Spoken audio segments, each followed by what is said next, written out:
You see it? Yeah. Open it, and it will tell you one of install SDK, configure, or build. What you then run, so download the Pygame subset for Android, and then run python android.py install SDK.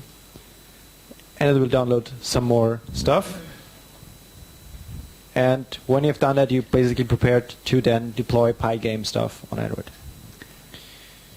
Sorry, I think we fixed the wired cables, so if you want to try connecting the laptops instead of using the wireless, probably beneficial to your download speeds.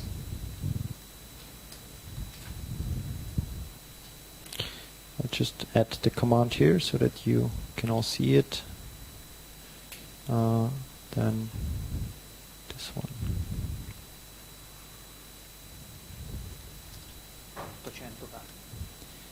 Okay, so first go to this URL, download this file, and after that use in the extracted directory python android.py install SDK, which will again download the Android SDK and download some other dependencies. But you can do that now. If you have problems with that, so I had some problems with doing that before. These are the things that you might need to do. Change Android 8 to Android 15. It's just SDK level to install the right platform, because I had another SDK install and I symlinked the Android 15 from there. But just try it, and if you have problems, just ask me and I can help you there. And we'll come to that later anyway. What you can also do when you're here, if you don't have a device or if it doesn't work well on the device, I was asked during the break if there was an emulator. Yes, there is. The instructions, so again, the URL is also here if you want for the download. And I'll go back to that page. Here are the instructions how to get your emulator running.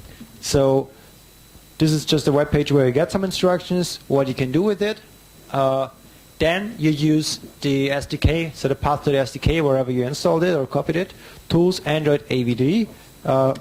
You can think of AVD as for Android virtual device, so that's just to remember it, AVD, which then opens up, let me just quickly do it here, Android SDK, Tools, Android, and then AVD for Android virtual devices, which gives you this nice list of Android devices. I've just created an emulator for Android 4.03.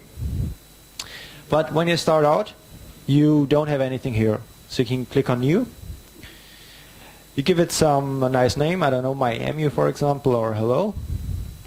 Then you pick the target. Usually what you want is the pure Android API. The other APIs you can install via the Android command. Just go with Android 4.3 for now. You want to have an ARM CPU, most probably. Again, that's the problem that I described later on. There are some Android devices that are x86 based, and there you have to have x86 libraries for Python. Go with ARM for now, it's easier.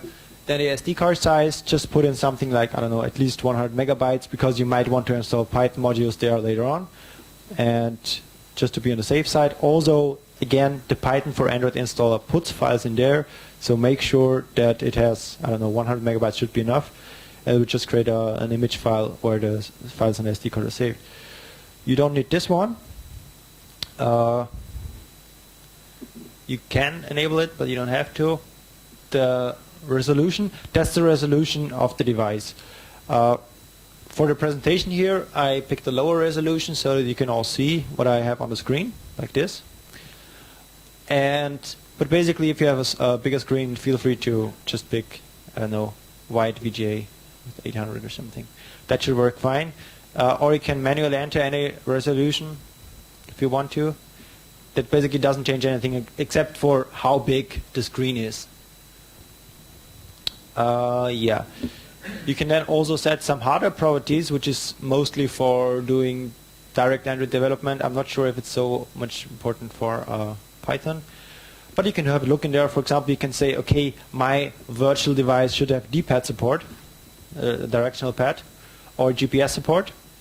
So you can then say, okay, my this specific virtual device does have GPS support or does not have GPS support. Obviously, you can't do everything that you can do on a device on the emulator. For example, you don't have the accelerometer, so you can't really see how the device is tilted because the emulator isn't really tilted, it's just an emulator. Other things like GPS can be emulated. So where on a device it just reads the GPS position and displays it for you. On the emulator you can say, okay, let's just fake the GPS and give it some specific location that you can pick from the map or something, and then it will be faked and the application can be tested this way.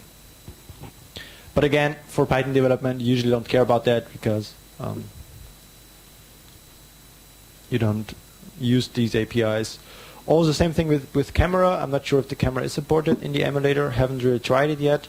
But yeah, just look into it. These are the things that are supported. The defaults are also fine. Just pick a name, make sure that it's pure Android, make sure that you're using ARM as the CPU. 100 megabytes or 200 megabytes should be enough.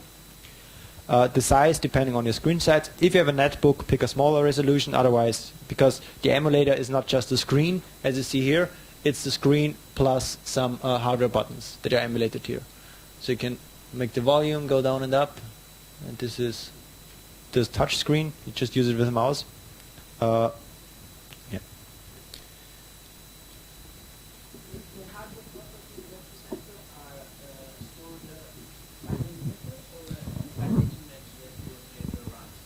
As far as I know, it's stored as a property of the emulator that's running. So then if you set a hardware property, then the emulator fakes the right properties. And there's also some startup configuration file that takes care of that. So the question was, maybe if because we didn't have the microphone, if where the properties that you set are stored. This is slightly off topic. It's from the earlier step you said where you have to say Python android.py install _SDK. Yeah, yeah, the underscore is, yeah, you have to remove the underscore. There's no underscore. Yeah. Yeah, exactly. Okay. So the documentation is wrong there. And the help is also wrong. Yeah, and there's no help. You have to open up the file to see what the command is. Yeah. I mean, you can do -h, but then it tells you install _SDK. So, yeah, that's correct. Should just fix that here.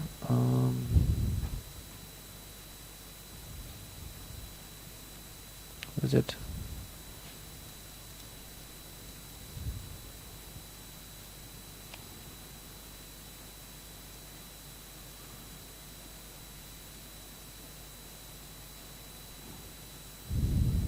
Oh, it's here.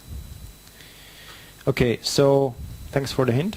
It's not install _SDK, it's just install SDK, and that should get going.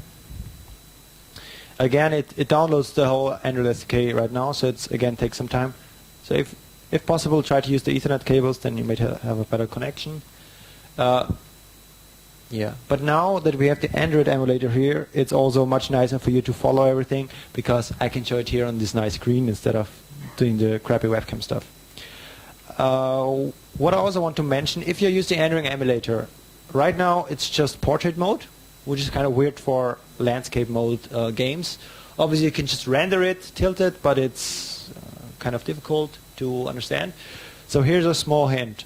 If you press Ctrl and F12, it just flips the screen and goes into landscape mode. And again, Control and F12 reverts the change again. So that's how you can emulate the rotating of the device. This way, Control F12. Especially for games, as you see later on, it's important to have... it might be important for you to have landscape mode. Yep. Something's not working. Something... Trying to launch the script. Touch reboot is missing. Could be that. Can you try it in Linux? Actually, yeah. Yeah. Okay, never mind. Or look at the, because it looks like that's some Python specific thing here. Okay, never mind. It works in Linux, definitely, at least Ubuntu 12.04. Theoretically, it should also work on Mac, but maybe they just didn't debug it there yet. You can try fixing it and then submitting a patch or something to the Pygame subset for Android people. Okay, so I think we can start with the... Yeah. Okay. I think we can start again. So have there been any more questions during the break that you want to have answered before we go into the next part? Okay. So the questions that I got is Android emulator, just described it. It's here on the website. Go to the link. Remove the downloads HTML, and you will then see how to download the emulator. The emulator is included in the Android SDK, but you have to create an emulator device first. Also, what I forgot to mention, because for me it was obvious, but obviously you have to do this at least once, and when you've done it when you've already done it, you really forget about things like that. You have to go to the SDK directory, to the tools folder, and there's an Android application. If you start it up,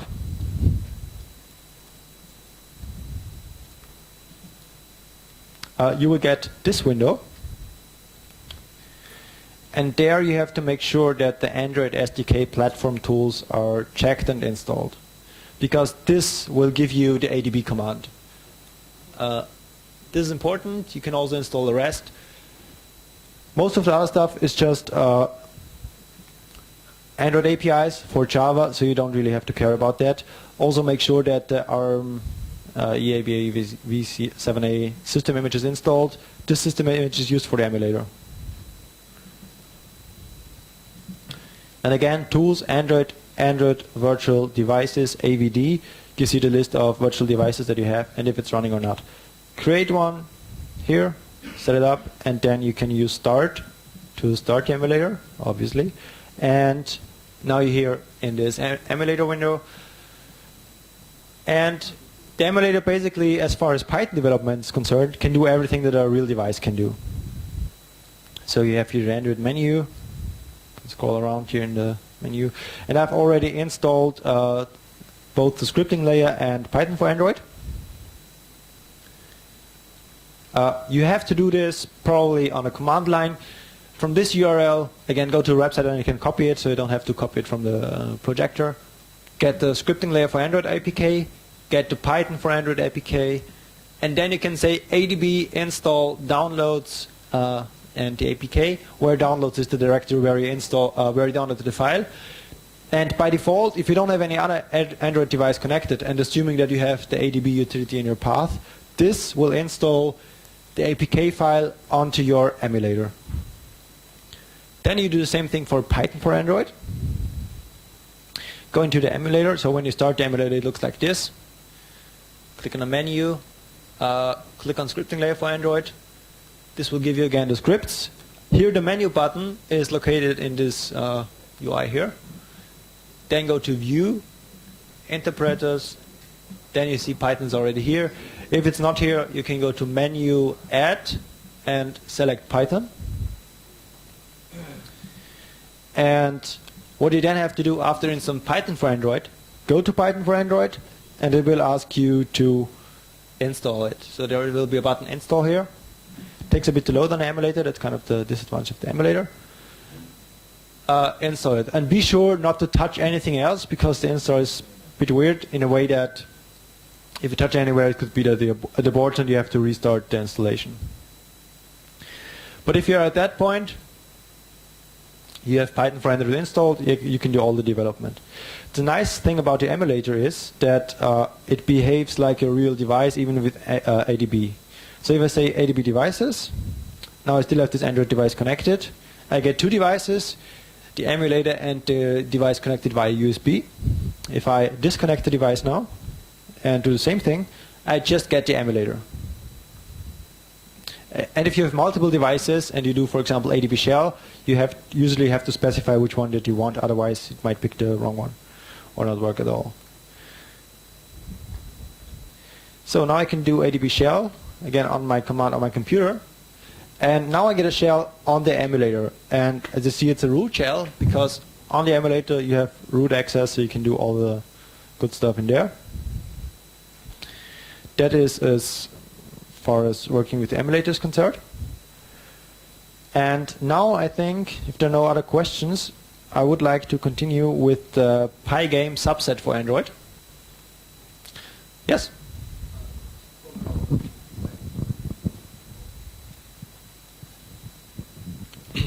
I think there's another problem with that Pygame subset for Android install script. When it tries to download the Android SDK, I think there's something that you have to edit to point to the download zip for Android SDK. Yeah, what I had to do, again, I'm not sure if it's, maybe it's a bug in the install script. It tries to download the Android-8, where 8 is the compatibility level of the SDK, and that failed. I already had the Android 15 target installed, so I just symlinked this one into here. So if I'm here now in Pygame subset for Android directory, in the Pygame subset for Android directory, there is an Android SDK directory. There's a platforms directory, platforms, and there you can see the Android-15. It should download that by itself automatically, but for some reason it doesn't work. So what I did instead, I was just symlinking it to my other SDK install that I had from previous things, from the generic Android development stuff. And there you find the platforms and Android 15. Link that, symlink that, or copy that, whatever. And what you then have to do is now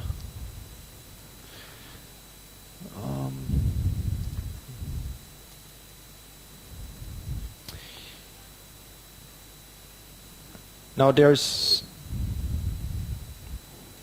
now several files where it specifically says Android-8 by default, and I changed all these to Android-15. So that's what you have to do manually. That's in buildlib, buildpy, buildlib install SDK, which downloads it, so maybe you don't need the install SDK stuff.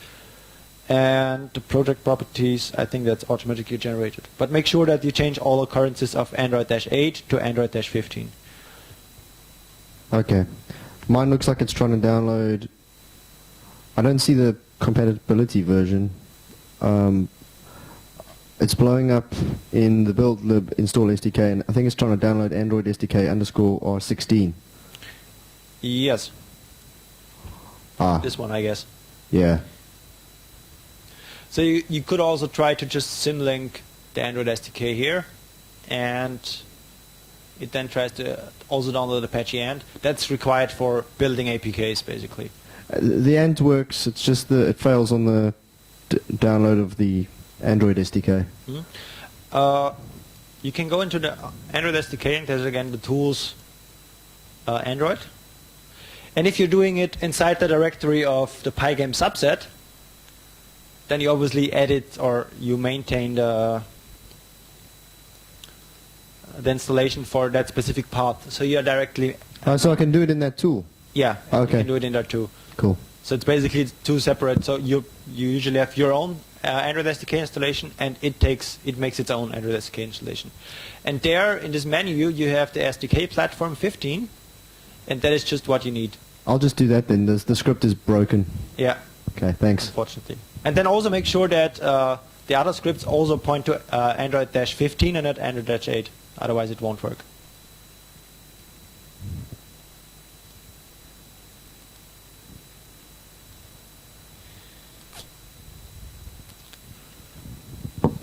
Okay, but assuming you've got that going, what you can do now is have a look at the examples.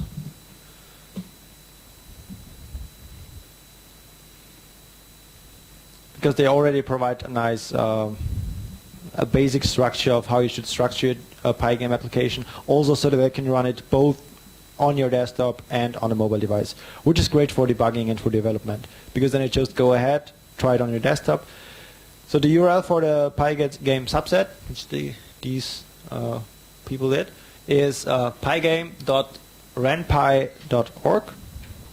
There you can download it, and it also gives a nice documentation.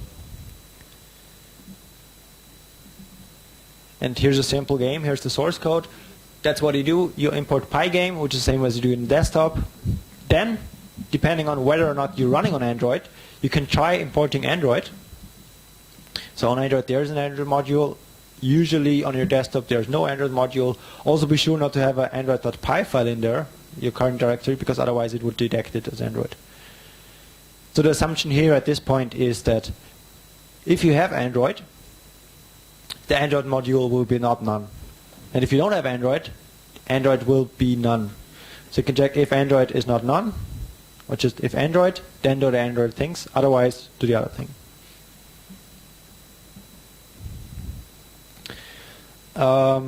Here are some constants defined. Do you guys know about, show of hands, game development and the main loop and how the game loop looks like an event loop? Or just the event loop in general? Okay, so basically, when you're developing a game or when you're developing stuff with Pygame, what you do is you run in a loop, like an endless loop, while true. And then you wait for a new event to come in. A new event could be application is closed, please quit. The event could be the user touched the screen, so a touch event. There's touch, move, or release, basically. And because Pygame comes from the desktop side, these touch events are called mouse button down. Because usually the single finger is the same thing as a mouse. When you touch the screen, it's like mouse button down. When you move the finger, it's like mouse move with the button pressed. And then when you release the finger, it's mouse button up. And the thing about that is, again, the comparison of desktop UIs and mobile UIs. You can't really hover with your finger on something like you can do with the mouse. With the mouse, I can now move around the screen and not touch anything, because like not click a mouse button. And on the mobile device, obviously, if I'm touching the screen and I'm moving it, it's like dragging. So I'm pressing the mouse button, I'm touching, then I'm moving, and then I'm releasing. It's like releasing the mouse button. So yeah, don't get confused by that. Just think, on your desktop, it's the mouse. On your mobile phone, it's the finger and the touch screen. Okay, so again, back to the main loop. You have endless loop. You wait for an event, then you handle that event. And after you have handled all the events, you can also check, for example, if it's quit or if the user presses escape, or if a key is pressed, like the back key or something, it's mapped to, you can map it to key. Then break out of the event loop and be done. Now for some Android specifics here. Or let's just try to copy this this code as it is here, directly from the website. You can find the link on the downloads page. Just click on the Pygame subset for Android link, not the download link. Let's copy this. Open editor, paste this here.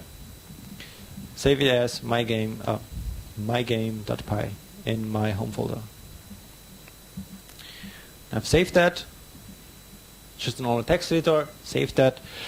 On your desktop machine now, you can check, run Python, and try import Pygame. If this works, you have Pygame installed on your machine, and you could try to run this example now. If not, you have to install Pygame. How you do that depends on which operating system you're using. Usually you can go for non-Linux systems on pygame.org. Oops.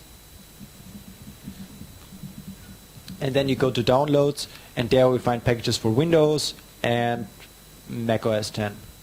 On Linux, what you usually do is apt-get install python-pygame. So for Debian-based systems in Ubuntu. So just say apt-get install python-pygame, and this gives you Pygame installed. In my case, I already have it installed, so there's nothing to do. Okay. So as I said, I saved the example that I got from the website in mygame.py. And now just see if it blows up or if it works. Okay, it works. Great. So what I get is a nice red window. And when I click on it, the screen turns green. And when I release the mouse button, it turns red again. And here, for example, the quit event, as you see, is not handled. So I have to press escape, and then it quits. So the first thing we could try now for the desktop is to modify this example and to get the quit event working. Pygame has some really nice documentation. You really get used to it quite nicely. So you go to pygame.org/docs, and here you have all these modules. As I said, for example, the CD-ROM module obviously is not really important for Android because you usually don't have a CD-ROM drive on an Android device. You go to event, which is the event loop stuff and the event, like pushing events, polling for events, waiting for events, stuff like that. And here you can see all the different types of events. As SDL is usually used for games, you also have joystick support.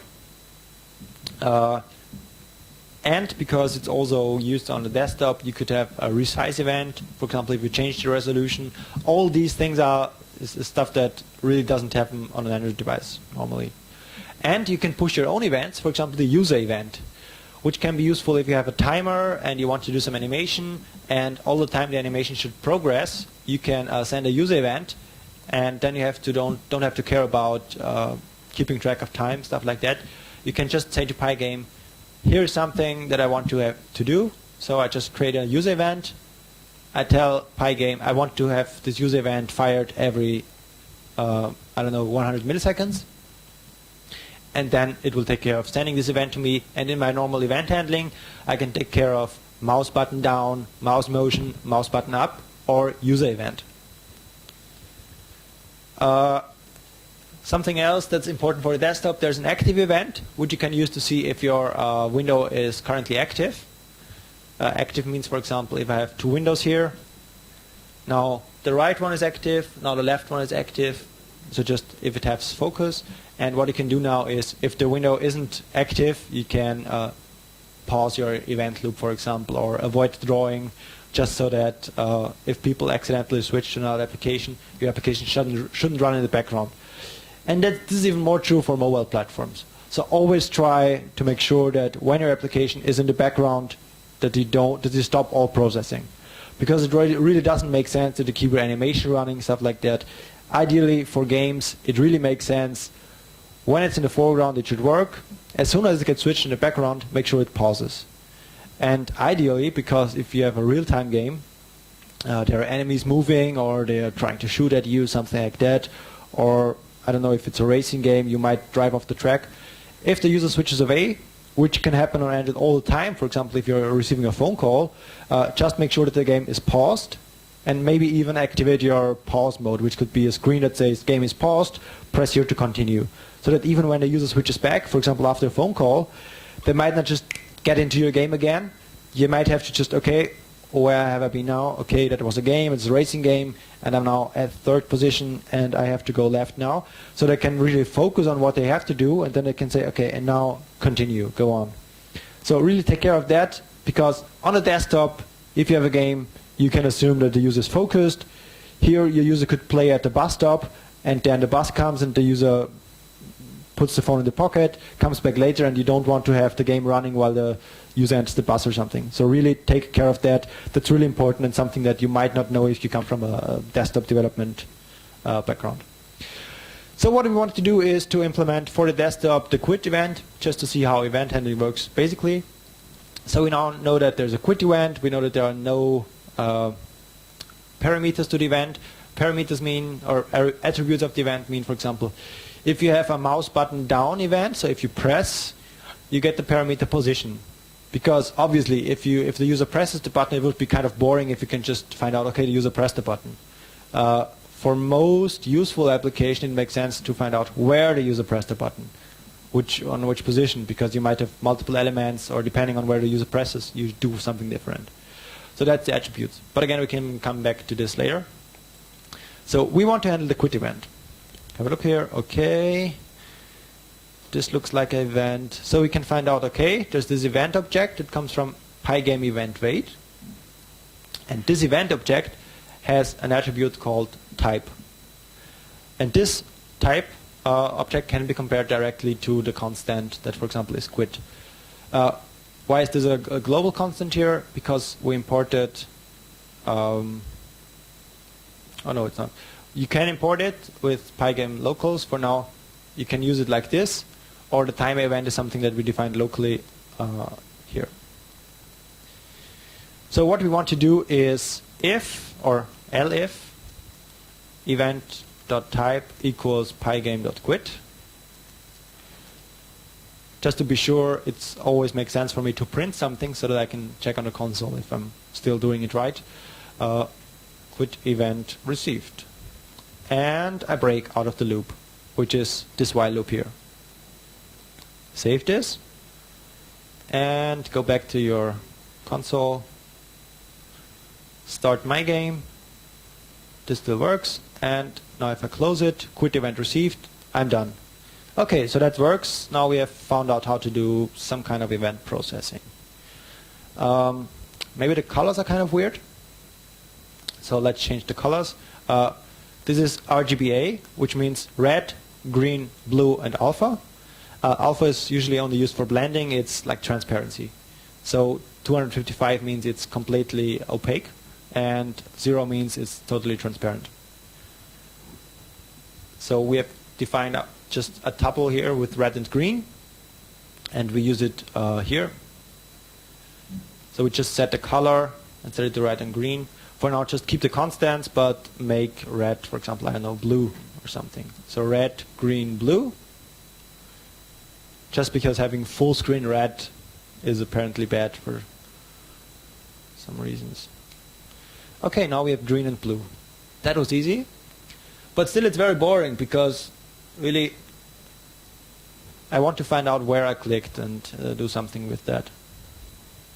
Quit event is handled, that's nice. So let's try to get the mouse coordinates. And for this small example, it's okay to just start off like that and do everything in the global scope. If you create in the game, it really makes sense to have a state object, save the state there, and make sure that you just have a really small loop that just calls game update and game render and stuff like that. And in the render, you just take the current state and render it. Because here everything is in a global scope, you somehow have this color variable which exists, and then you do the drawing somewhere here directly with the event processing, which is really, really not ideal as the bigger your application grows. The other thing is, usually on your desktop, your application runs until it's closed, which is okay because you have enough memory, you have enough CPU, and as you can see here, I have many applications running in the background. Oops. It's really no problem for my desktop operating system to handle all these applications running simultaneously. And on a desktop, it usually never happens that an application gets killed when it's in the background. Except if some application really eats much memory, but usually it doesn't happen. On Android, it does happen, and it can happen all the time. Because the Android system basically doesn't guarantee you anything. It just says, okay, I will tell you when I could theoretically kill you, and then you have to take care of persisting your state. Because if I need more memory, I will just kill you, and later on I will restore you, and I will give you the opportunity, obviously, to restore the state. But other than that, no guarantees. So that brings us to the Android lifecycle. In Android, when you do Java development, you create an activity, which is basically just one screen. And when you create the activity, you say on create, new activity, on start, on resume. These things get called depending on whether you created the activity by default, on start, for example, if it's just opened, or if I have an activity and it's put into the background. For example, this is now an activity. If I click on home, it's put in the background. If I press menu long, if I press home long, I'm not sure how it works in Emulator because you usually have a multitasking button in newer Android versions. Yeah, so this is like the previous applications that I've been running. In the Emulator, press long home, then you get this, And here are all the tasks that I have been running previously. So now if I'm clicking on Python for Android, it brings this application back in the foreground. As you can see now, it probably has been killed, so it has to get restarted. And if you have, I don't know, some kind of form where you enter data, and you get a call, you might not want to lose all the data that has been entered in a form. So when I'm, I don't know, currently editing some settings here, and I go to display, and this is a form, and I pick something here. Now if I get a phone call, and if I would have to save these settings, this screen could be killed, and then I would lose all my settings. So how Android handles it, if this activity here is currently running, which means it's active, it could be that it gets paused, and Unpause is called, and then the state is paused, which means in the background. Now from the background, what could happen is it gets resumed and it's back and running, no problem. All your state that you saved in your process, for example in member variables of the activity, they get saved, so no problem there. What can also happen is that the application is stopped, which happens, for example, when you close down your application. Then it's stopped, again, it's okay, no problem. During the Unpause, you can add some code. Now, in the Java world, you can add code to the Unpause method. You just override it and add code there that saves the state. It has to save the state because, as you can see here, when you're in the pause state, every time the system wants to, it can kill your application. Just because it needs more memory, just kill the application, be done with it, and later on it gets restored. From the user perspective, you want to give the user the feeling that your application is running all the time. And if a phone call comes in, if they come back to the settings application, they still want to have all these settings set as they have before. The same thing with your game. Just because, I don't know, your mother calls at some point, you don't really want to restart your game afresh if you're just trying to beat the high score or something. So whatever happens, try to make it feel to the user as if your application is running all the time. You can fake this, just make sure that you have all your application state saved and that you reload it on startup. So that's somehow different from the usual desktop application development methodology, because there you just create the application, you assume it's always running, and the user knows if he closes down the application, and if you restart the application, then it might not be there, and you have to reload some stuff. And if you close the application, you also have to save the stuff. This is not the case on mobile devices, but Android is specific in that sense, that you have this killing that can happen all the time. On other platforms, you don't have that, which might be an advantage or disadvantage. It's definitely an advantage for Android because it can make sure that there's always free memory, there's nothing running in the background, stuff like that. And there are specific things that you can do if you want to have your application running in the background.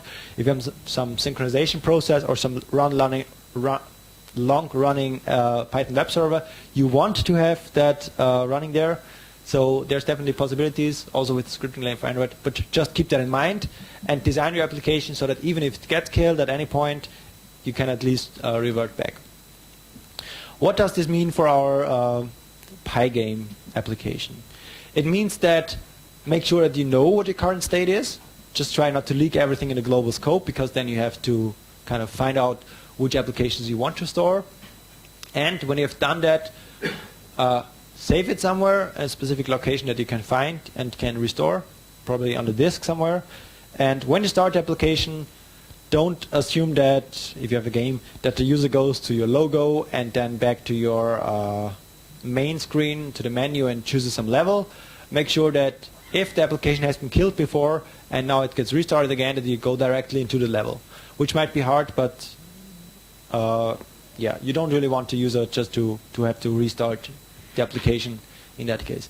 And this is something that you have to take care of that's specific to the platform. Okay, so now that we know that, just make sure to take care of that. Of course, if you look at the diagram, we don't have any onPause method in Python, obviously. And there's no Pygame event that's called onPause.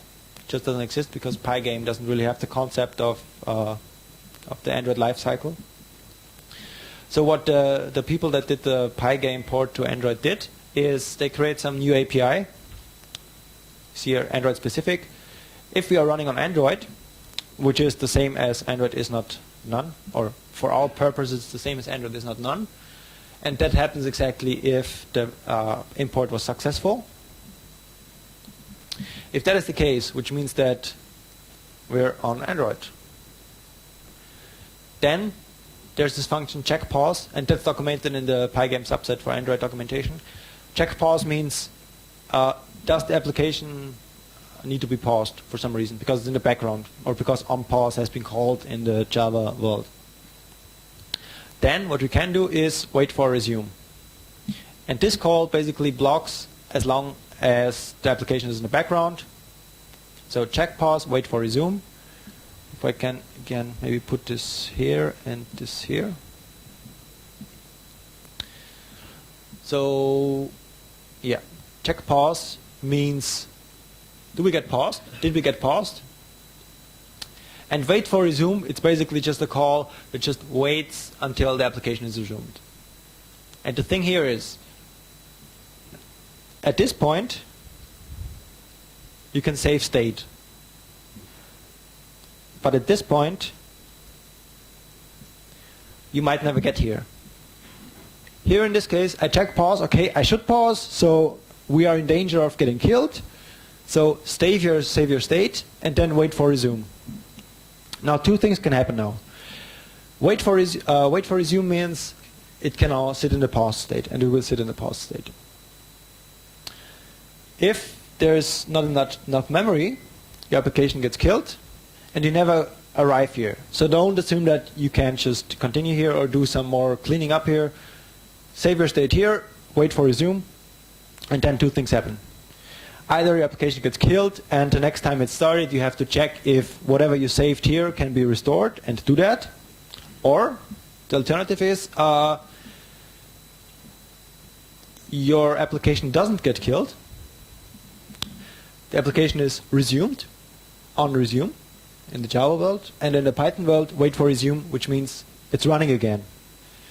And in the case of running, basically you have saved the state for nothing. It doesn't really matter. You save the state, which is okay, but you are not going to use it because now your application is running again and you can do other stuff. So again, don't assume that your application gets killed here all the time. It only gets killed if the system says.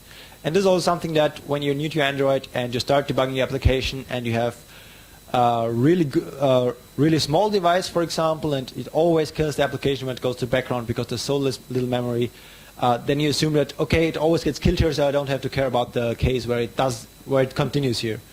Or you have a really beefy Android device with a multi-core processor and many megabytes of memory. Then it might never get in the state where it gets killed here. So you could assume, okay, it never happens, so just assume that it works, and your application never gets killed. But just take care of these different things and think about, yep. Between Android check pause and where you've got the comment for save state. Isn't there sort of a race condition there between you could actually get killed because you're not in a check pause callback. Basically, to me it seems like the Android lifecycle has call check pause, and what happens if you don't actually complete saving your state to disk? You could actually get killed. I don't know the implementation details because I haven't written it, but I would assume even in the Java world, in the onPause method, you could theoretically, I don't know, download a file from the network. So while you're in onPause, you're supposed to save your state as quickly as you can. Yeah. And then when onPause returns, when that function returns, then the state is paused, and then you can get killed. Yeah, but that's what would happen in Java because you'd be in the onPause method. But this, we don't know the implementation details, but it says it's checking pause. It doesn't mean that it's in onPause. Yeah. So my assumption would be that, theoretically they could implement it this way, that onPause blocks until wait for resume is called. Okay. I'm not sure if that's the Yeah. case, but that would be something how I would probably do it. It probably doesn't happen in practice anyway. You probably have a couple milliseconds to save your state, so Yeah. probably fine. And I mean, you won't do this for any mission critical stuff. And the worst thing that can happen is that the user has to restart the application again, Yeah. which is kind of annoying, but yeah.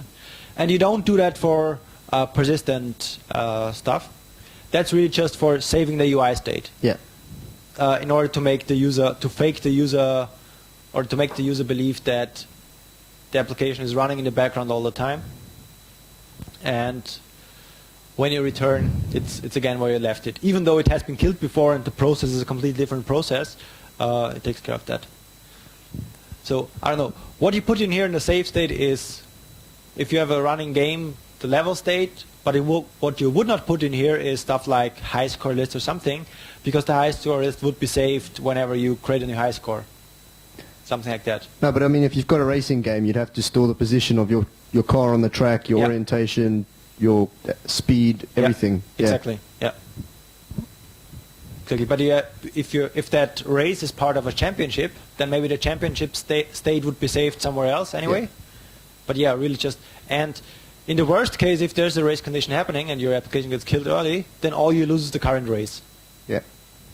But then again, if this happens, chances are that the device is already really laggy or slow because the application gets killed. So yeah, it could be that the user understands it in this case. Like, okay, the crappy phone is just too slow and now it messed up the game. And not the other way around. It's not like this messy game, it just always, when I get a call, it loses the state or something. Yeah, it's kind of annoying, but once you think about the reasons behind it, it's nice from a system developer's perspective because they can always just say, okay, save your states now, and I can clean up easily and not get into like low memory situations.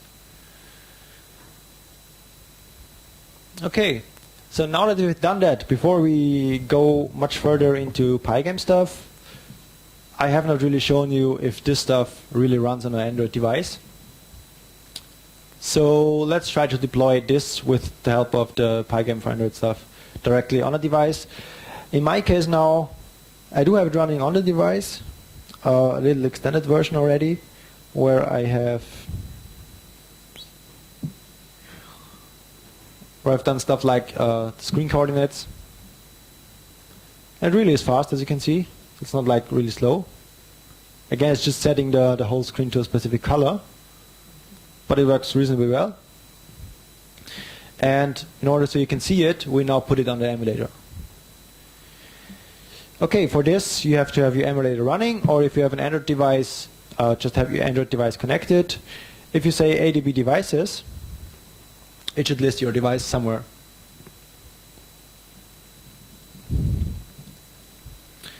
Now go to the Pygame subset for Android, and there you create a new directory. Can you guys at the back read this too? So create a new directory in the Pygame subset for Android directory. I go into my game, my game 2 in this case. Then I can already move. I just copy it. I copy the my game that I just edited. I copy this file into this directory as main.py.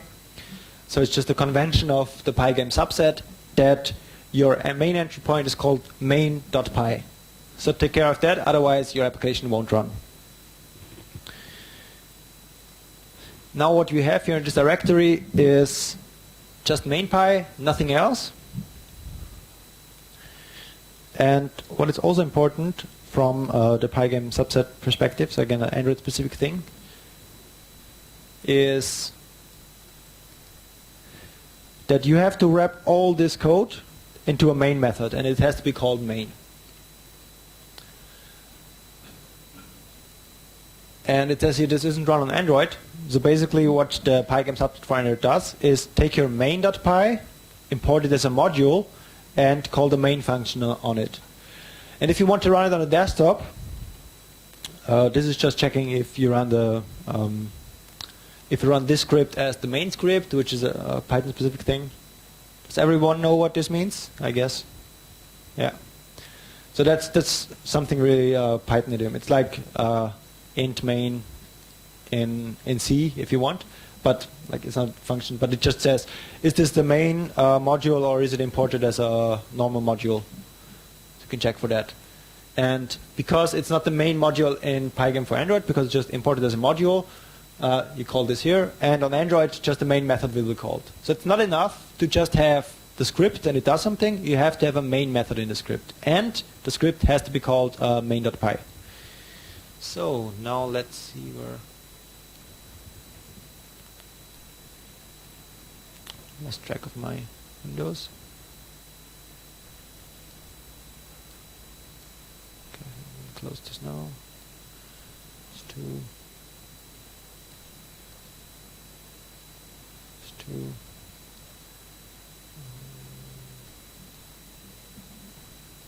So many windows.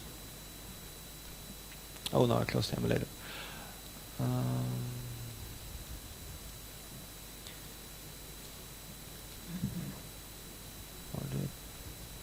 Oh, here it is. Again, tools, Android AVD, and start up the emulator. Launch. This is how you start the emulator. Okay, but while the emulator is starting up, again we are here. Main.py directory under the Pygame subset. You can have it anywhere else, but it's good to have everything together. And the main.py has to have a main function that is going to be called by the Pygame subset. Now, yeah, also something that you might be confused about. If I try to call it from this directory, it will not work. And the reason for this is because there's an android.py file here. So when I check for Android by importing Android in this directory, it will find the android.py and will act, oh, I'm on Android, so I'll do all the Android stuff, and then it'll call Android init, and this won't work. So yeah, that's just, forget about that. Make sure that you call it in the right directory, otherwise you can get confused. If you get confused, think about, okay, it's this Android.py file, and this is not the right one. This is also the reason why you shouldn't have an Android.py file in your project directory. Okay, need some help, and it tells me install SDK, configure or build. Install SDK without the underscore, we did that already, hopefully. And what it can do now is configure, and it then says that I need one more argument, and the argument is the directory where my project is. In my case, it's my game 2. And so it's Python Android.py configure my game 2. And now there's this in-text dialog, so it says, what is the full name of your application? This name will appear in the list of installed application. My game 2, I write 2 out now, and say hello, because it's a long name, it can appear. What is the short name of your application? My game 2. Because this is the emulator started. This is the name that appears here in the icon list. So make sure that it's not too long, otherwise it will be either cut off or multi-line, which doesn't look that nice. What is the name of the package? That usually is the reverse name of your domain. So it's like a namespace, and it also is the namespace in Java, and Android also uses it as a namespace, so it goes in dash data, slash data, then the domain name, and then in this directory all your application files sit. So let's call it like this. Obviously you can do anything that you want. What's the application version? That should be a human readable string, so it's 1.0.0 for example. The version code should increase between versions. That's used for publishing and stuff like that. Hope you see it in the back too. It's just an interactive dialog. How would you like your application to be displayed, either in landscape mode or in portrait mode? Depends. You can also have auto rotation. For now, let's pick landscape mode. How is the application laid out? A single directory that will be placed on a device. Internal storage, external storage, which means SD card, or multiple directories that correspond to external storage. Usually, if you have a small game, just pick internal storage, which I will do now. If you have a game that has, I don't know, many music files and level files and graphics that take up lots of space, it might make sense to put parts of it in the internal storage, like just the game core, and the MP3 files and stuff like that on the SD card, because usually Android users have more space there, and the internal space is limited. What permission should application have? Yeah, I haven't talked about this at all.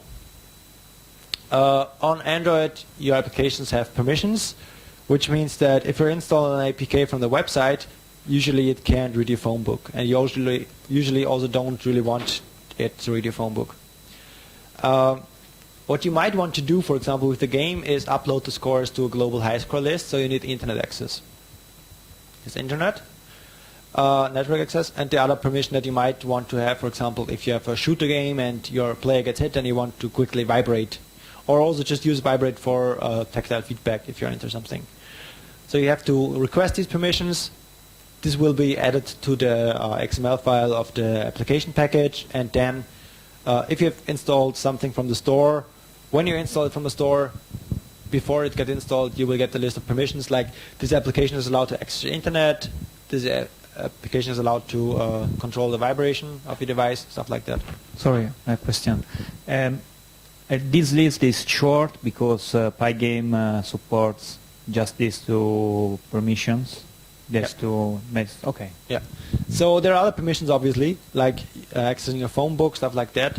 But to access the phone book, you don't have any Python API right now. Okay. Okay. So you would have to write something in Java to access the phone book, and then somehow pass it to Python. That would work. So usually in this case, the defaults work fine. You might not even need, for a simple game, you might not even need internet access, but it's usually okay to have it, especially for debugging stuff. And you might want to download high scores or do update checks like this. And then there's some more questions about SQLite and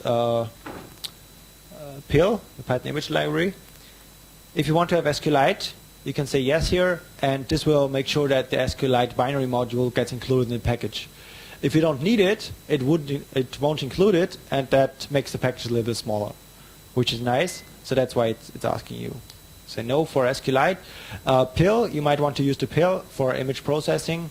It's a Python imaging library. It's nice that they have it integrated here. Again, it's a C extension, so it is a bit bigger, and it's not just a pure Python module, but obviously it's good because this means that the PIL or image processing is still fast in Python because it uses native code. And for example, I do want to have the PIL now, so I say yes. After that, configuration is finished. Now, if I look into my game in the folder, just scroll down up here, what this configure step, Python Android Py configure my game, did is create this .android.json file. If I look into this file,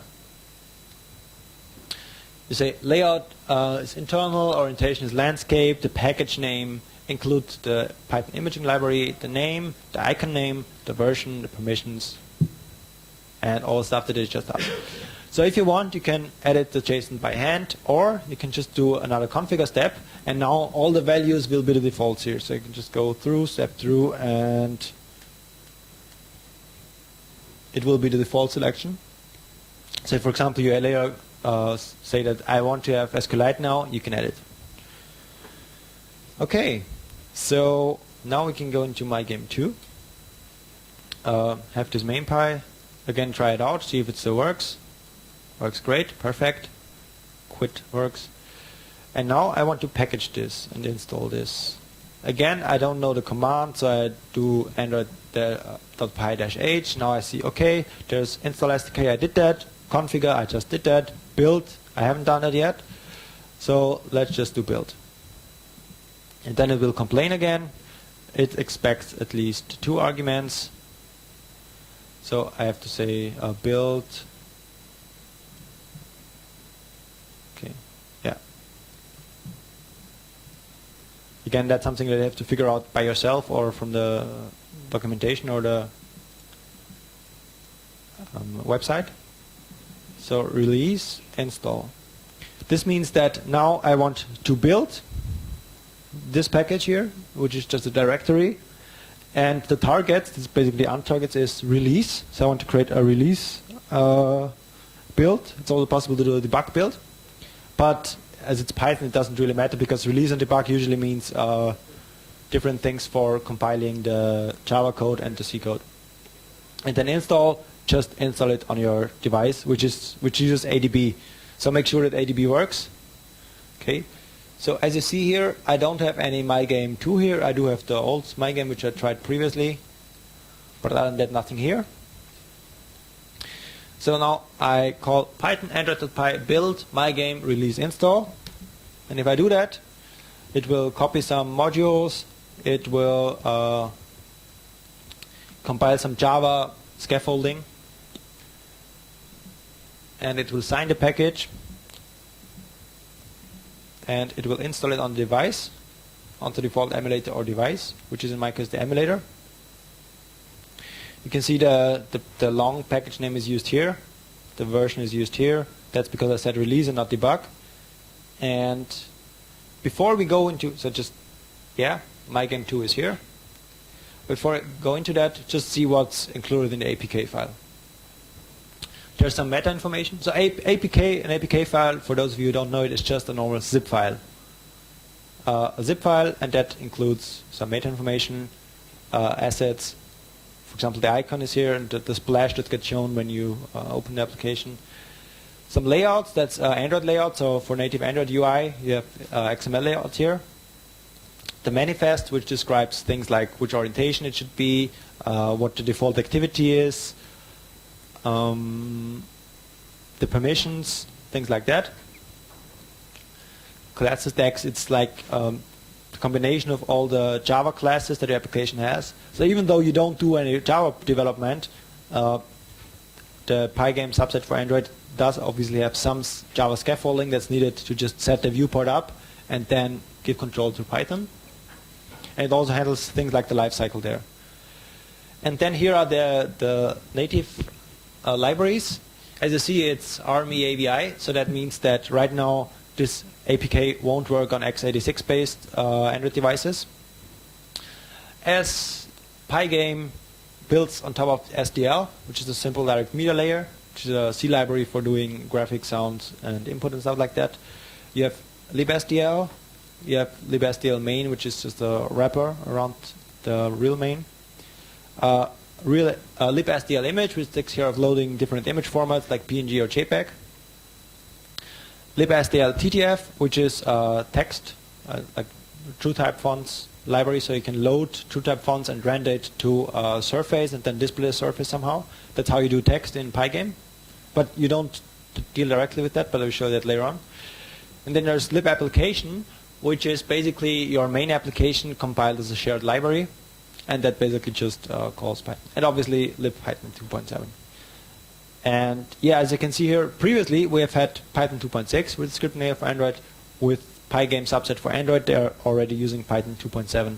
But then again, they don't ship stuff like C types. So still a bit inconsistent. It's also kind of a pity. It would be great if there would be one definitive Python build for Android and everyone is using it. Of course, it would even be more perfect if the Python build would be included in the platform.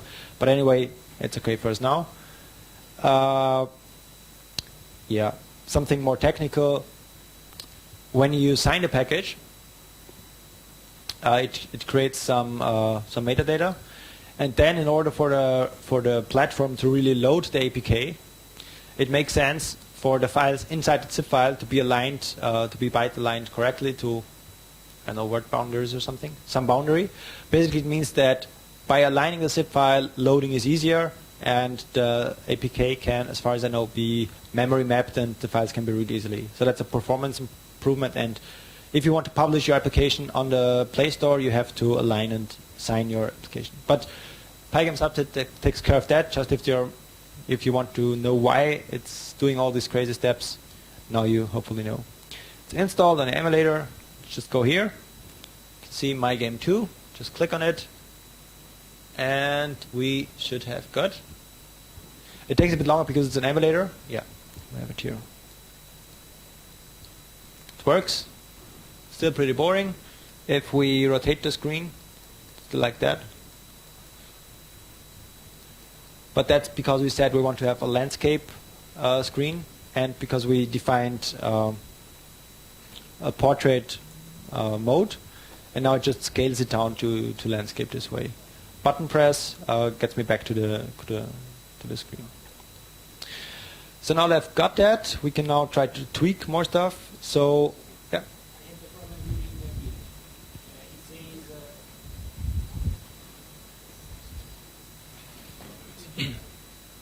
Oh yeah, that's the case where you have to edit all the files inside this Pygame subset and change Android-8 to Android-15, and also take care of making sure that the platform target Android-15 is in there. So yeah, sometimes people still get errors during the build, which is when the install SDK stuff that you had previously didn't work. So in that case, you just go into Android-SDK, go into Tools Android, and there you pick SDK Platform 15, make sure it's installed, or just check the box and install packages and it'll work. Or you could also theoretically just pick the APA 8 and not have to, is it even in there anymore? I don't know. Just pick the latest one, SDK Platform 15. Then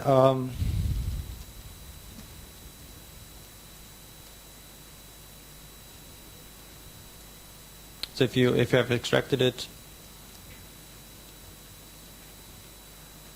there are several files where you have to change this.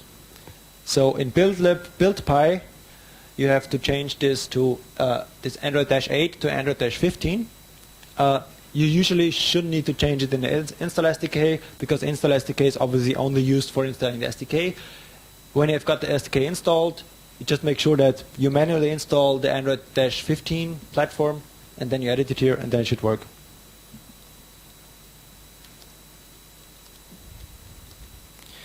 Okay, so back to my game 2. Let's move this one. Okay, so we're back here with our example. And what we can do here now is, by default, it's set to 480 by 800, which works great in portrait mode when you do full screen on devices that support that. Usually what you want to do is pass 00 here, which means any resolution, and it will take care of the right resolution. And then you have flags.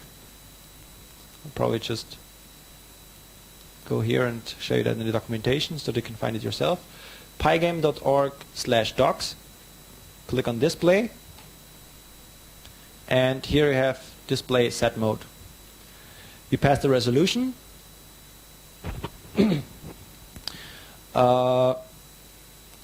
If no resolution is passed, or it's set to 00, and Pygame uses SDL version 1.2.10, which is a given for our setting here, the created surface will have the same size as the current screen resolution. So you can pass 00 here, and that makes it compatible with all the different Android screen sizes, because it just makes a full screen window. You can also pass Pygame.fullscreen here as a flag. You can see resolution first, then come the flags, and then the depth. Leave the depth to 0, because then it will figure out the depth by itself. That's the color depth of the surface.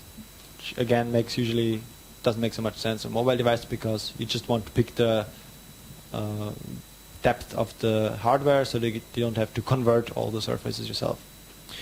Okay, when that is done, we can now save this, go back, do the build again, which again lists all the stuff, copies it, and because this step takes a bit longer, and as a Python developer you're usually not used to compiling stuff and building stuff and deploying stuff, you can usually make your script so that you can test it on your desktop device, and just, if it's running on Android, do all the Android specific stuff.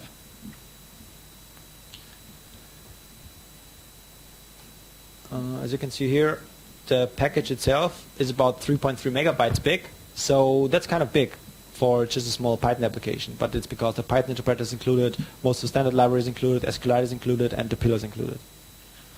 So yeah, okay, it worked. Let's go back to the emulator and start it, and now we should have a full screen application running. Yeah, and here it is. Same thing as before. When I click, obviously there's a big lag here because it's the emulator, but we can test later again on the device and it will work great. Okay. I'm going to click back. Again, it lags a bit on the device. It's quite fast.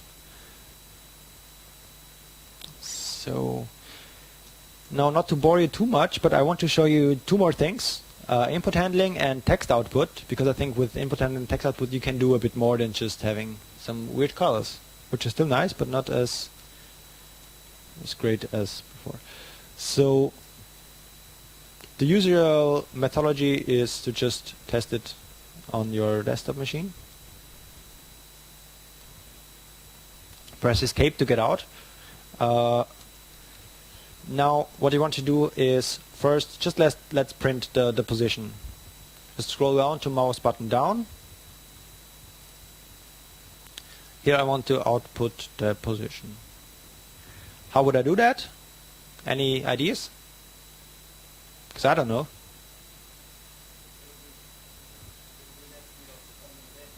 On F? Yeah.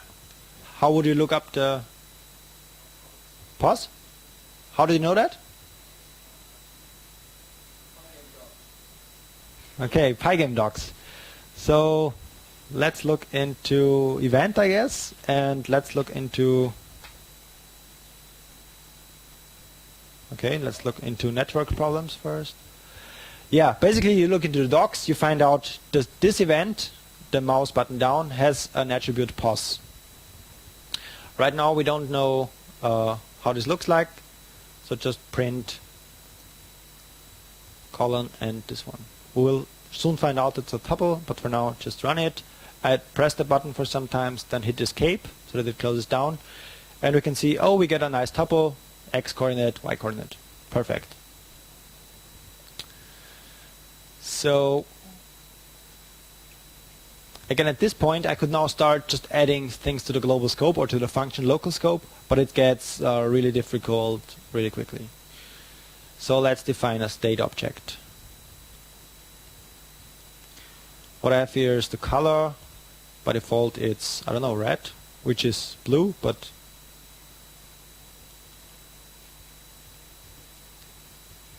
just replace that everywhere. Okay.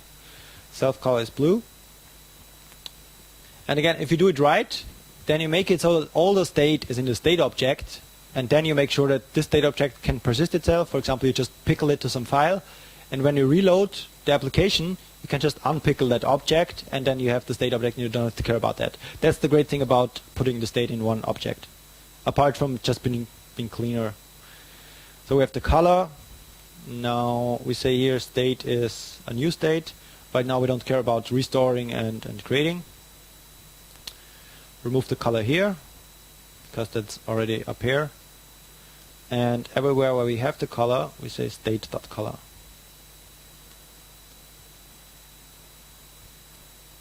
Okay. So what I did now is I create the state object here.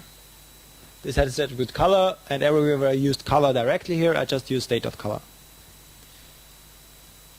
Oops. So. What? Okay. So obviously that's called class. Run it. Still working. Great. So now I have here state a self position. By default, let's put it to 0, 0, just for simplicity. And now every time I click, here, I say state.pos is event pos. Now I know, okay, the position is in the state, and now I know that, for example, all the local variables here I might not care about so much. So even if the application closes down, I just need to recover the state object, and it takes care of everything. And really make sure that you don't have any global object, because it's really, really difficult when you do the life cycle stuff. Okay, save the position. Now, in this case, in this example, they always draw the screen when you have a timer event. And the timer event is just regularly, so that you regularly update the screen. They fill the screen with the current color, and then they call Pygame display flip, which just updates the display at once. Now we want to do some drawing here. So let's go back to the documentation. If it's too fast or if you have any questions, just put an interrupt. I'll just continue like that, and otherwise you can just watch. Yeah. Am I correct?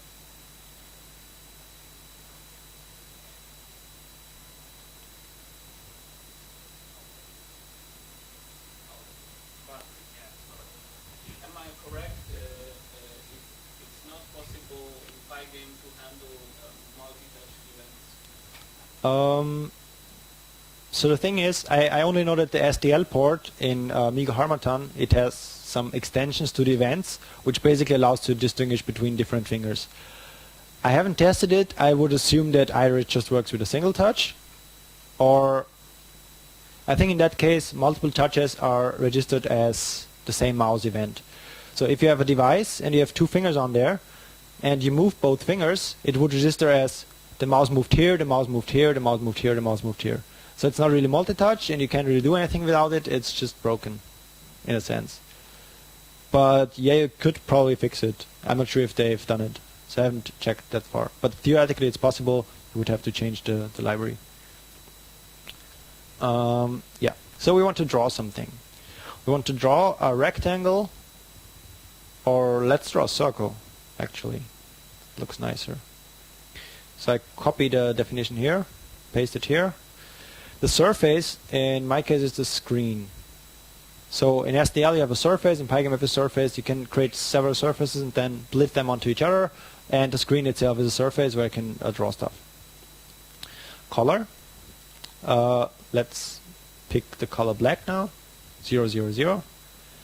The position, the state position. And the radius is, I don't know, 40. And I think I can lift the width at 0. Draw section, radius size, do it outer edge. Yeah, if width is 0, or because it's the default element, if you leave it out, it will be filled with that color. So what we should have now is, if we press a button, right now the circle is here, if we press a button, then the circle moves here. But right now you can see when I keep the button pressed and move around, the circle doesn't move. Of course, because I don't set the position. So again, for those of you who have done Pygame, that's really basic stuff, and you're probably sleeping already, so you probably won't hear me anyway. But if not, that's how you get started with Pygame. That works on a desktop, works on a device just as well. Yeah, so let's go ahead and say I don't want to update the position just when I press mouse button up. I also want to do that when I move the mouse. How is the event called when I move the mouse? Where would I look? Pygame docs. Perfect. So let's scroll a bit and let's click a bit and we go to the events again. So all the event stuff is an event and it's here. Mouse motion sounds good. I have position, I have some relative stuff, and I have the buttons. Buttons on the computer is left mouse button, right mouse button, middle mouse button, stuff like that. For touchscreen, just assume left mouse button is pressing. So it's called mouse motion. So let's do mouse motion. Here I just set the position, save it, run it, and now I can drag around the circle for some reason. Oh, nice thing. Now when I move the mouse without pressing a button, because pressing a button is green here, so you can see when I press the button it's green. When I release it, it still moves. I just want to drag it. What would I have to do? Look into the event. It has pause, rel, and buttons. So let's just print f buttons.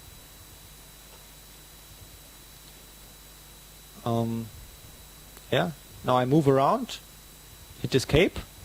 Buttons is 0, 0, 0. Now let's try to move around with the left mouse button pressed and then hitting escape. Okay, so now we can see here that this is 1, this is 0, 0. So it's a tuple, left, middle, right, or the other way around. But anyway, you can see that if it's 1, 0, 0, you might want to do it, otherwise you won't. So if f buttons equals this one, because you can just compare tuples, then you do that. test it again. Okay, now I drag it, and now I release it. Works fine. Okay, at this point, we might want to again try it on the emulator. Just copy it over. Takes a little bit, and the biggest part is usually the installation, because it really has to copy the stuff over USB, or in that case directly to the emulator, and the installation takes a while.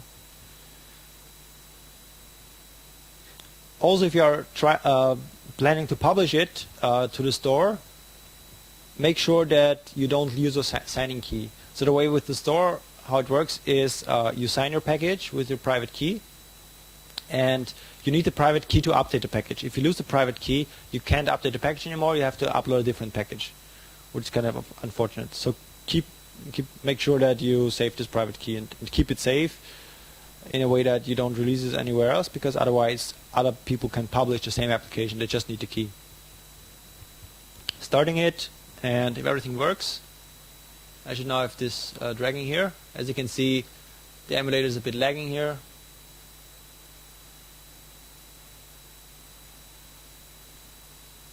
Yeah, very laggy. Now let's see if this still works on the device and how fast it works on the device. ADB devices shows me that now I have this device running here. How can I pick a device? ADB tells me that I can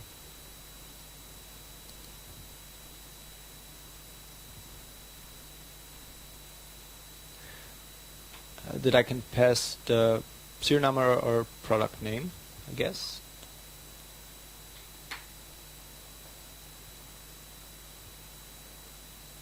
Yeah, as far as I know, it's ADB. When I say ADB shell, yeah, more than one device. Then I say devices, and then I pass the product name either here or is the serial? Okay, so you pass it like this. So now I have this, and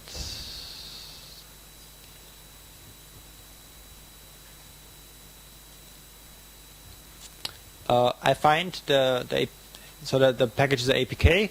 By default, it builds it in bin. My game2 hello release APK. So what I can do is say ADB install this one.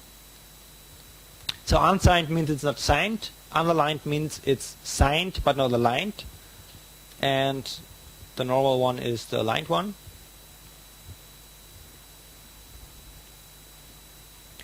So I copy the device, install it, success. So I have my game2 here, open it, and now it works. As you can see on the device, it really is fast and not lagging as on the emulator.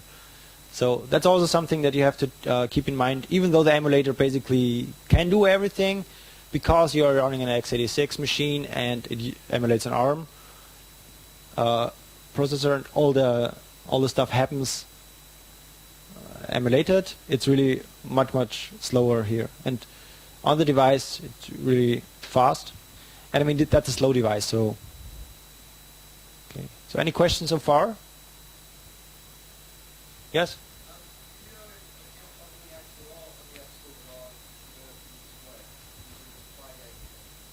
Not sure, but I can guess. So the question was, are there any production apps, or have you got any apps on the App Store that are written in Python? I personally don't have any. I've written game in Qt, and that was accepted. So using the Necessitas SDK, that was accepted. No problem with that. I guess there are some Python applications at least, because there are instructions for how to package it for the store. And there's also possible, if you really want to publish it on the store and you don't care about the package size, you can include all the Python for Android stuff into your own application, into your own APK, which is basically the same thing that the Pygame subset does. So it is a bit bigger, but it's self-contained, which is great, because then your users just download your application and it works. So I'm pretty sure that the Pygame subset can be used to publish applications, and the great thing is you don't have to install anything in addition. Because for example with Qt, you can install the application, but then on first startup, if you don't have Qt installed on your device, it will ask you to download the Qt libraries from the store. Because these are shared between different installations of applications. But then again, the Qt libraries are very big. So this package is everything for you. You basically build the APK and that'll work on the device. Yeah. Yeah. Okay. Because it includes all the, where's the build? So how much? So it's 3 megabytes for the basic, but the basic includes the whole Python standard library and the Pygame basics as well, I guess. So if you've got a trivial app, I suppose it'll still be less than like 5 megs, 4 megs. If you've got, yeah. So that's basically the big step is Python standard library, Python interpreter, Pygame, SDL, SDL image, SDL TTF, maybe PIL, maybe SQLite. That's also why you can choose between PIL and SQLite. If you don't use PIL, just don't include it. It will make it a bit smaller. Found PIL. Right now I'm not using PIL. Let's see how big the thing is without PIL. I guess it should be quite a bit smaller. But yeah, anything that add to that, I mean, it's compressed. So even if the plain text scripts are quite big, it will get compressed a bit more, and then I guess you could do a great game in, I don't know, 4 megabytes or something. Yeah. So without the PIL, it's 2.7 megabytes. Okay. I mean, the problem is you can't really exclude libSDL TTF because Pygame is linked against it, and because usually if you don't do any text, which you probably do anyway all the time, but if you don't do any image loading or text loading, then you could skip these 2 libraries, but then you would have to do a custom build of Pygame with these modules. The module is called font, with these modules disabled. Because then you can say, okay, Pygame, make a build without font at all, and then you can even make the size a bit smaller. You need fonts for menus and stuff. So yeah. I mean, depending on the application, you could also include it as an image, like pre-rendered fonts in an image. Yeah. Okay, cool, thanks.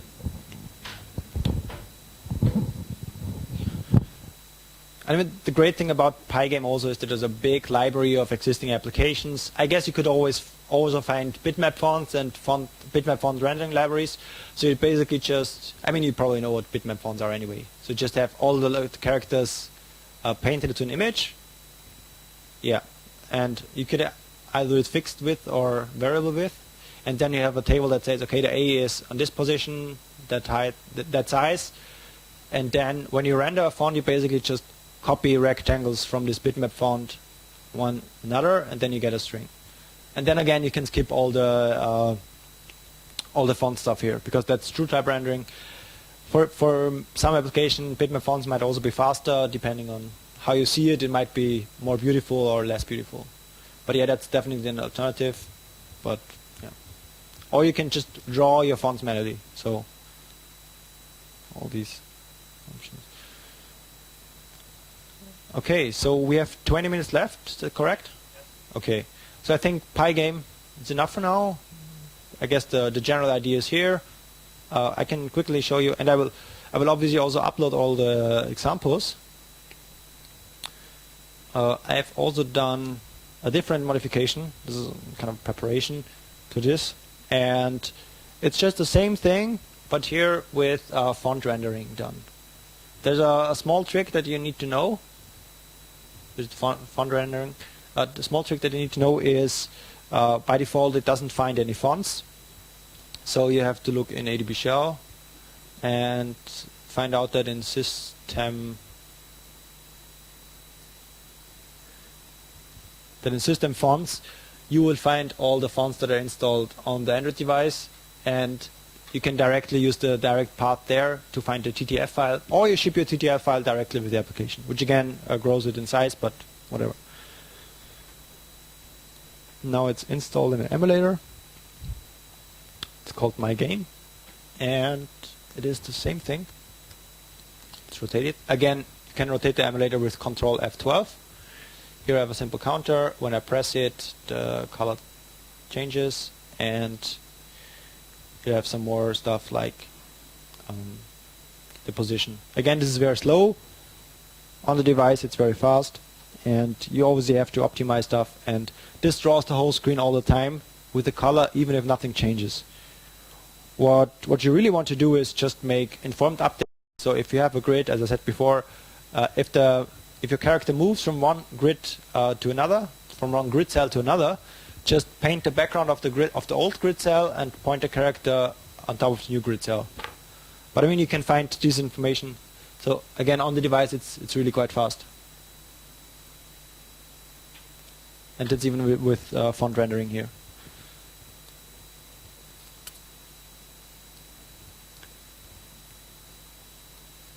So that's deploying, that's Pygame, that's font rendering, the state stuff. Just take care of storing the state and restoring the state. There's lots of Pygame documentation on there. You can make sure that you make it so that you can test the Pygame stuff or the Pygame application on your host machine. It really saves you some time because of the deployment stuff. When you want to deploy it on the device, if you have a real device, try to deploy it on a real device. It will help you in performance situations. Otherwise, just test the performance stuff or the gameplay on your host machine and try to see if everything works on an emulator, even if it's slow, and then just assume that it will work fine on the real device. Okay.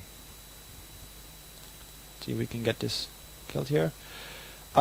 Next would be Qt on Android, and then maybe a quick overview of the PySide Android port, because the Qt stuff is kind of the base that we use for the PySide port.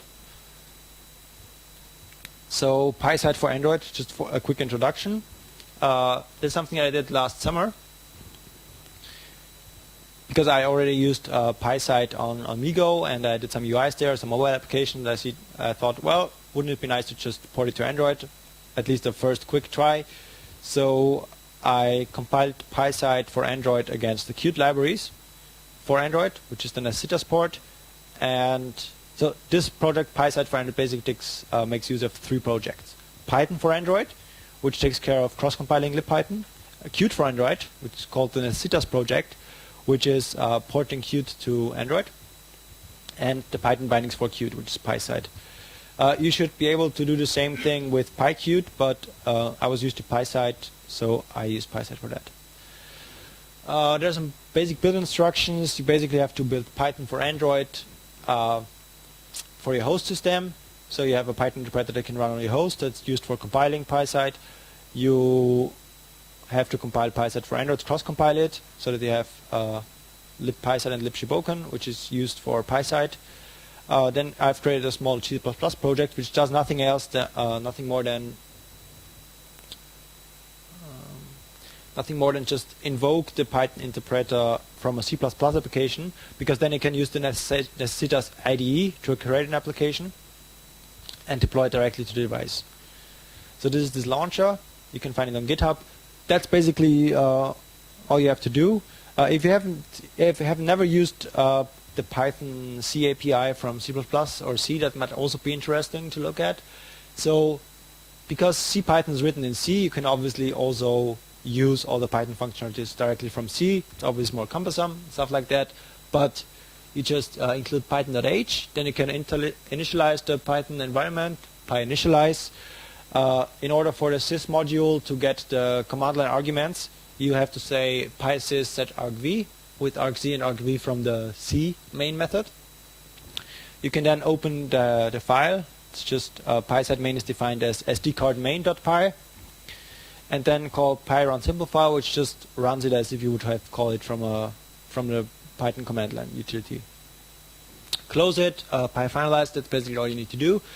Then you basically have a C++ application, which to the Qt SDK looks like a C++ Qt application. But what it really does is it calls the Python interpreter, and the Python interpreter then calls PySide, or calls your script, and your script calls PySide, and PySide calls the Qt APIs, so that you can really have a Qt application. Okay, so you can install an CITAS Qt SDK from the website link here. EuroPython or EuroPython/downloads.html. when you install it, it's 3.5 gigabytes, so you probably won't do this now, but it already includes the Android NDK, Android SDK, Qt Creator, Qt compiled for desktop, Qt compiled for Android. So basically it's an all-in-one package. So that the guy that did this was really made sure that everything works. So you even have an IDE here. And there's the Nastita's Qt Creator. Qt Creator normally also used for desktop applications or other mobile projects. You can then say, create a project, create a Qt Quick application. It's called EP Android. There you say build-in elements. Again, this is now for C++, for C++ development, but you have to use this as a framework to get to PySide. It's just a normal application. Let's try to run it, build it.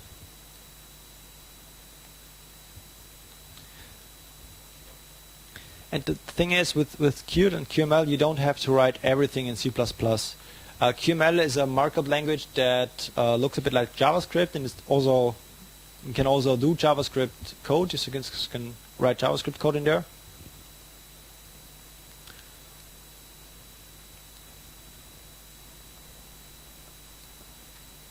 And yeah, it's a really nice way to create UIs this way. So you see EP Android or EuroPython Android application works here.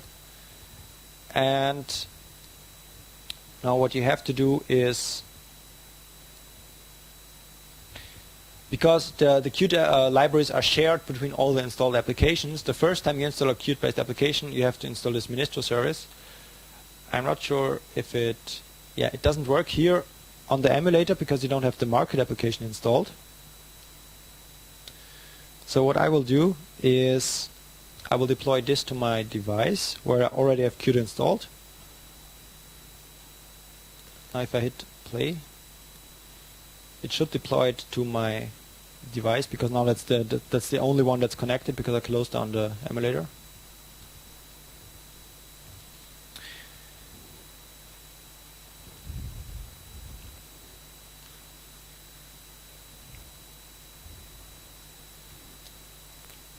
And you can also do debugging inside this IDE. So even if you are using a Python application, all the standard output that you use with print, that you print with here, appears here. Okay, so we have Hello World here. And that's just the basic Hello World application. Obviously you can now just change that. And clicked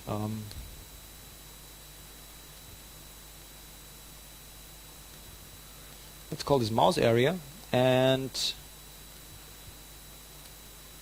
that's a decorative UI language. So you basically have a tree of objects. You have this rectangle here. Should I make the fonts a bit bigger? Maybe.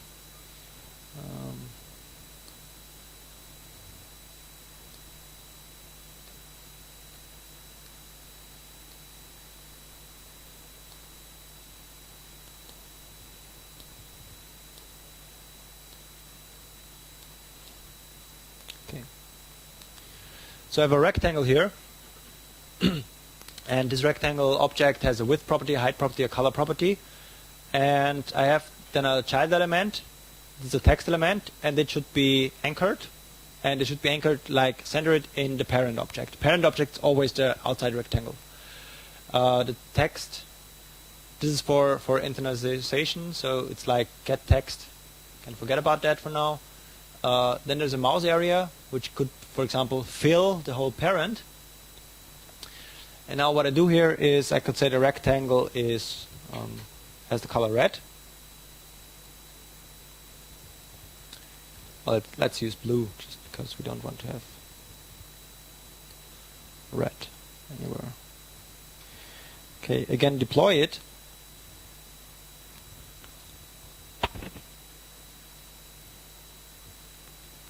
And you also can use this decorative UI, or you should even use this decorative UI for your PySide applications. So in that case, you can use PySide really for your backend. You can do URI in this declarative language, and you don't have to care about, you don't just connect it by saying, okay, this is a model, and you expose this Python object to this environment, which I can show you later with one of my projects, how you do that. And it provides a clear separation between UI and backend, because you don't really want to do that in Python anyway, because then you can just say color is blue, for example. Now we have blue background. And now in the case of for example, the Pygame example that we had previously, I always had to set the color, remember the color, and then somehow draw the rectangle. In this case, I could give this mouse area an ID, for example, my mouse area. And here I can just now create an expression, and the engine figures out that, okay, that's an expression, it depends on some other property, and when that other property changes, the expression has to be re-evaluated, and the new value might be a different value. So what I can say here is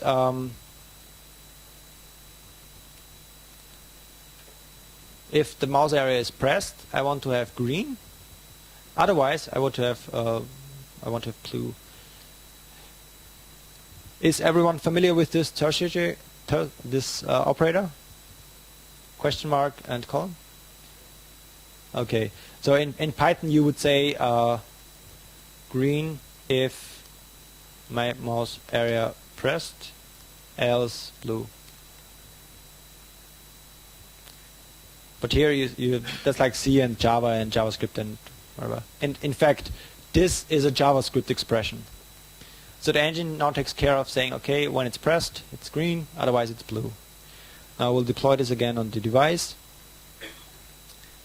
And again, if you're using PySide, you can do the same thing, because that's just the UI layer. You don't really want to deal with the UI layer on a Python layer. And then, in terms of Python, what you do in Python is you have your data model, you have your file storage, you may have an SQLite database, and you control the whole UI there. And because it's declarative, it just die. Oh, it's still building. Okay, so more process. Because it's declarative, you can also then have a Python object and create an object just like the mouse area, and have, for example, a property like pressed. And when you change the property in Python, and you have to call obviously some signal to say, okay, now the property changed, then the UI will take care of figuring out which properties, for example, in this case the color, which properties depend on this, and call the getter methods of the right properties at the right time.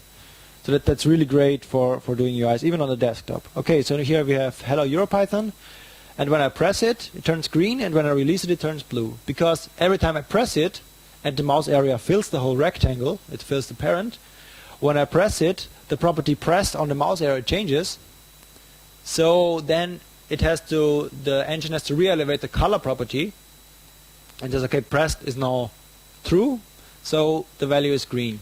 When I release it, it is blue. Okay. Any question about this so far? Do you guys think this is a good idea or a bad idea of doing UIs? Good idea? Raise your hands. Bad idea? Why is it a bad idea? Okay. Just to APK here.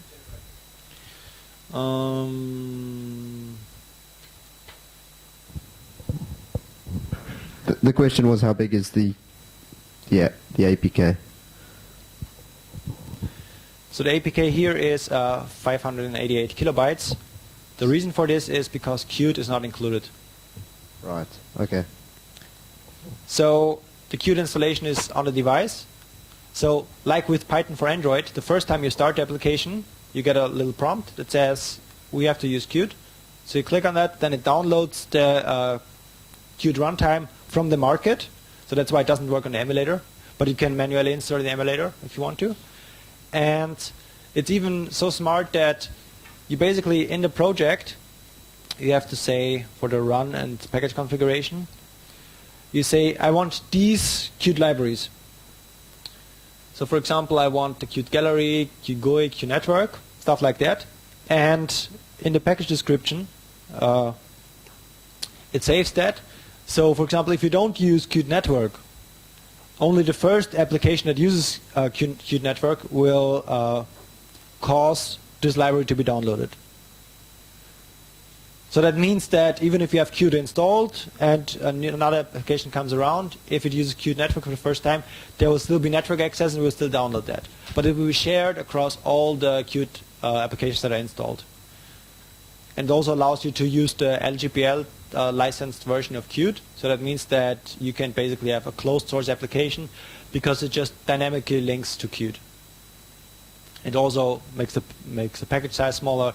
Obviously, one problem is that the user experience for your user is not as nice as for a self-contained application. Because they see that there's some Qt there, or they are, why does it want to download something? So yeah, it's not perfect. But you could theoretically, I think you could package all the Qt libraries inside your APK, but I guess it's not really recommended.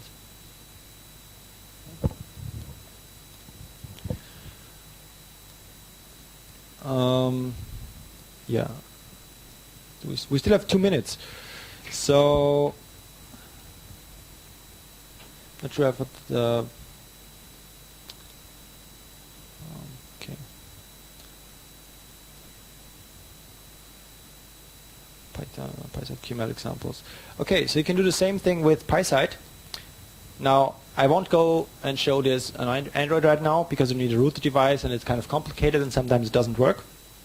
But what you can do with Python and PySide on a desktop, and it usually also works on the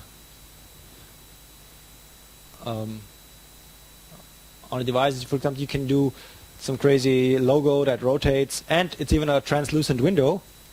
So as you can see here, it is a translucent window, and the background is just whatever. I need to kill the right window. Oops.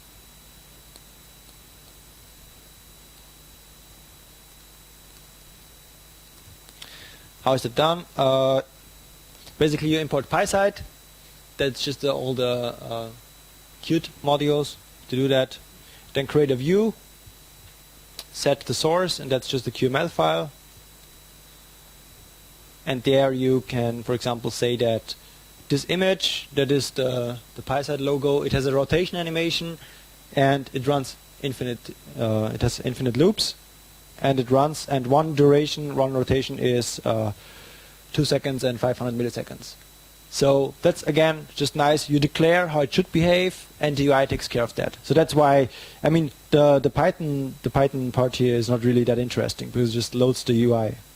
But then you can do stuff like WebKit view.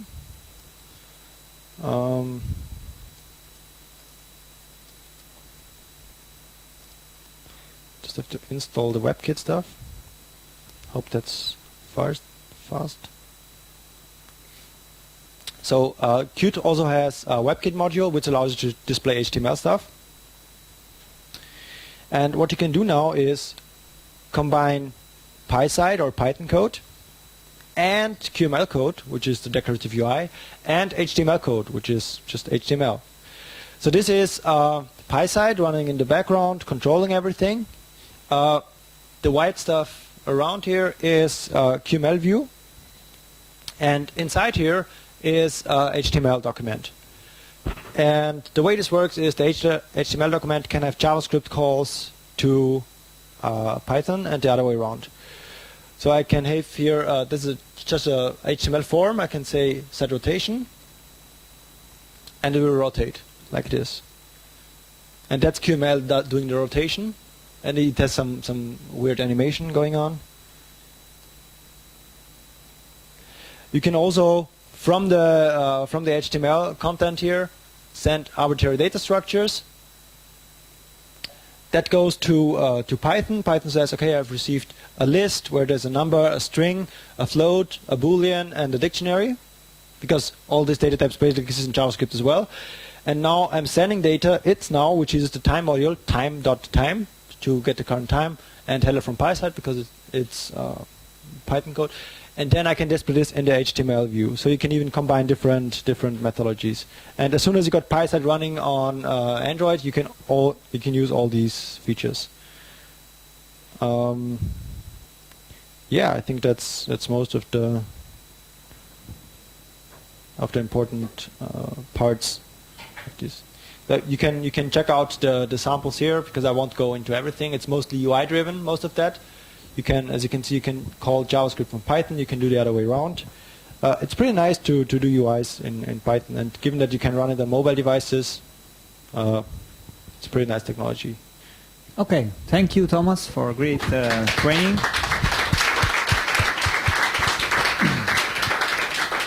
I just would like to remind you the Python challenge this evening at 9 p.m. if you want to participate. And now we have the lunch, and then the program continues with another training in this room.